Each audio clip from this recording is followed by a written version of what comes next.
Chapter 5 Night Ride. Through the roaring in his ears, Kittering heard his own voice ask, "There's a doctor in town, isn't there?" He wondered at the calmness of his own tones. The voice didn't seem to belong to him. "Sure," McGuire said, his eyes never leaving Kittering's face. "Nobody sent for him. He don't know nothing about it." Kittering straightened up. His self-possession had returned. The dim haze that had engulfed him was gone. His mind was clear once again. "McGuire," he said, "take this back to Wilding. Tell him for me that Helen Slocum isn't going to die, and I'm not leaving Cheyenne, and if he's fixing to run a wiser on those folks, he can count me in on the deal. I got a little argument to settle with Wilding when his arm gets better. Think you can remember that, McGuire?" He backed slowly towards the door. Every pair of eyes in the room swung with Kittering as he retreated.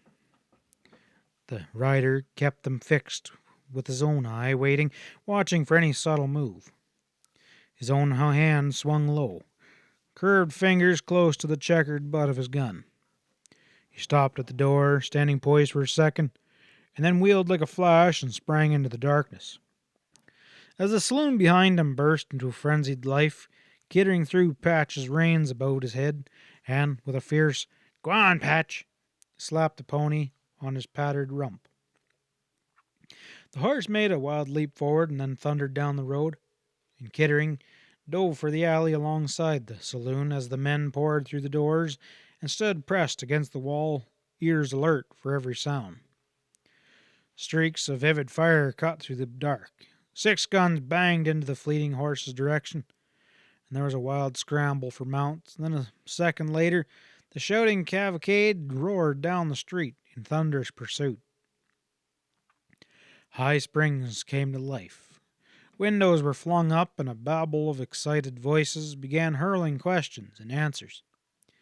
Kittering darted down out through the alley and then pushed through the swinging doors. He collided violently with a bartender who was just hurrying out into the street to see the fun. The barkeep's jaw dropped as he recognized Kittering and recoiled from the gun muzzle that was pressed into his round belly. "Where's the doctor's house?" Kittering demanded. Dr. Martin?" "There's only one, isn't there? Where is he?" The bartender pointed with an unsteady forefinger. "Over there, above Smithy's." Kittering shoved him back. "Get inside," he ordered, "and stay in there." The barkeep fled. Kittering ran hastily across the street, a narrow stairway, climbed over the darkened blacksmith shop, and he pounded up the steps. He banged on a door at the top.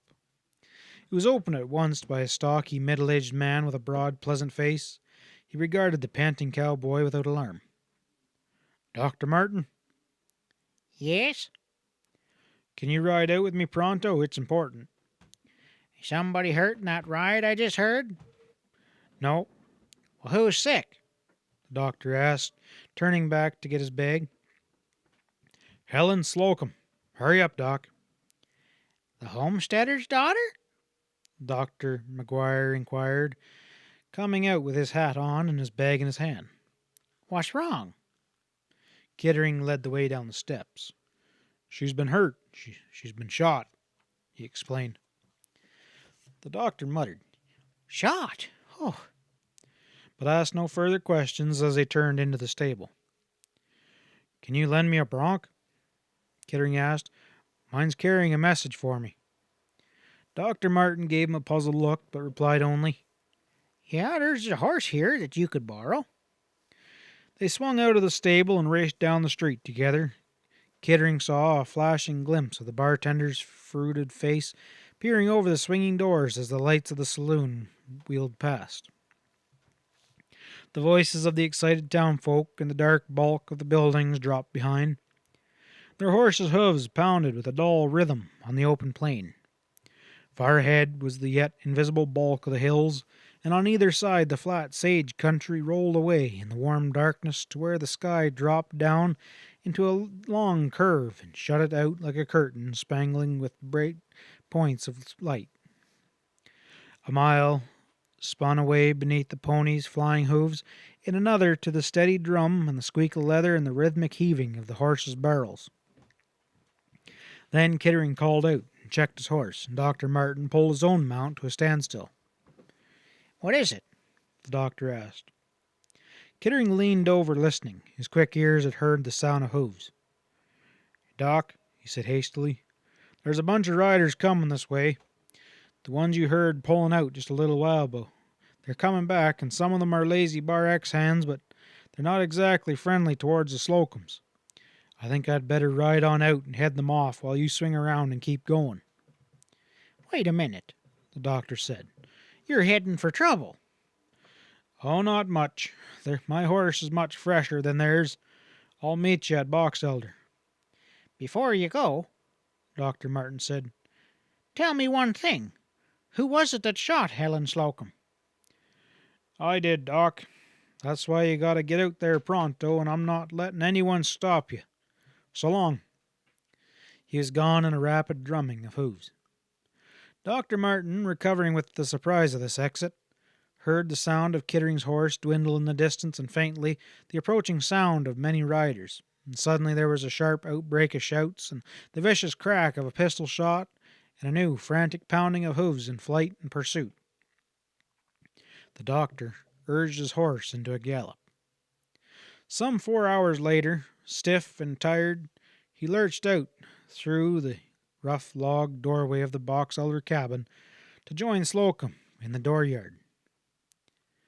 The homesteader was pacing up and down through the long grass, his figure looming black against the stars. He turned as the doctor came out, saying nothing, but there was an intensity of his questioning in the look that Dr. Martin could almost feel in the dark. I think she'll pull through, he said. Didn't get here a minute too soon, though. Slocum exhaled a deep breath.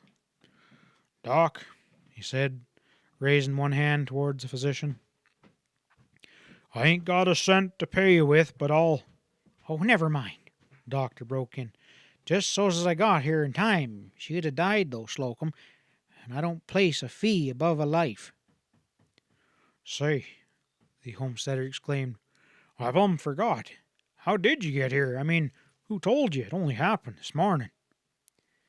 "A puncher came for me, a puncher without a horse. He borrowed one of mine." "A puncher? Who was he?" "I don't know who he was. He said he was the one that shot Helen. Do you know him?" Slocum shook his head. "No, he brought her home. He rides for the lazy Bar X. He told me that."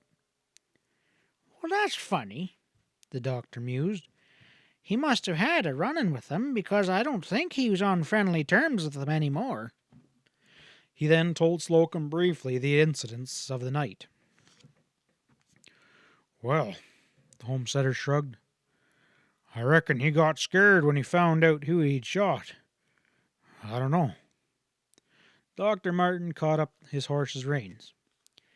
"Well, you give Helen that medicine I left, and I'll be out again tomorrow. If there's anything else you'll need, I'll bring it out with me." "Nary a thing, Doc. And say, I don't quite know how to say it, but I'm just plumb grateful for—" Dr. Martin slapped him on the shoulder and swung his horse away. "I'll see you tomorrow," he called. Out the mouth of the valley a mounted figure loomed up.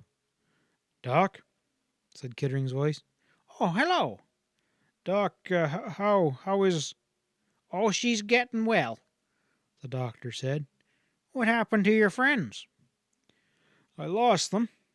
Are you sure she'll be all right, Doc?" "Oh, she'll be good as ever in 2 weeks. Ride back a little ways with me, will you? I want to have a talk to you, now that the danger seems to be a bit over." End of chapter 5.